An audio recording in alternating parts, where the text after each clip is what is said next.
және менімен бүгін зерттеу жұмыстарын Ахмет Сәния жүргізеді. Олай болса бастайық. Сәния, қараш, мынау не бізде? Тұз. Жақсы. Тұздың түсі қандай? Ақ. Тұзды алып сала ғой.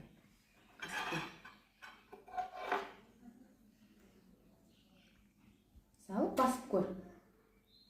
Тұз қандай бізде? Қатты. Қатты, жарайсың. Ал мынау не бізде алдымызда, айта ғой? Су. Су.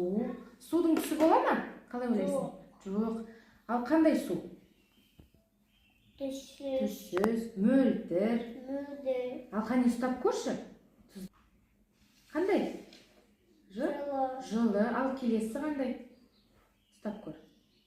Су. Суық. Я? Келесі?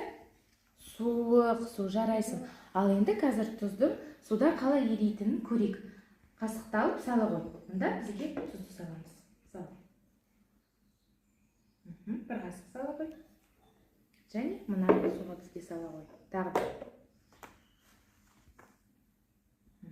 Жарайсың. Бізде тұзымыз жылы және суық суда еріп жатыр. Қалай ойлайсың? Жылы суда ери ма, әлде суық суда ери ма? Жылы. Жылы суда ериді, дұрыс айтасың. Ал енді қара, мынау не бізде? Жұмыртқа. Жұмыртқа. Қазір біз сенімен жұмыртқаны суға салып көреміз. Ал енді экспериментімізді жалғастыру үшін Сәния жұмыртқаны суға сала ғой. Біз суға не салдық? Тұз салдық, иә? Жақсы. Енді үшіншісін сала ғой. Ал Сәния, айта қойшы, бірінші ыдысымызда жұмыртқа не істеді? Астында. Астында қалды. Екіншісінде не істеді? Ортасына көтерілді. Ал үшіншісінде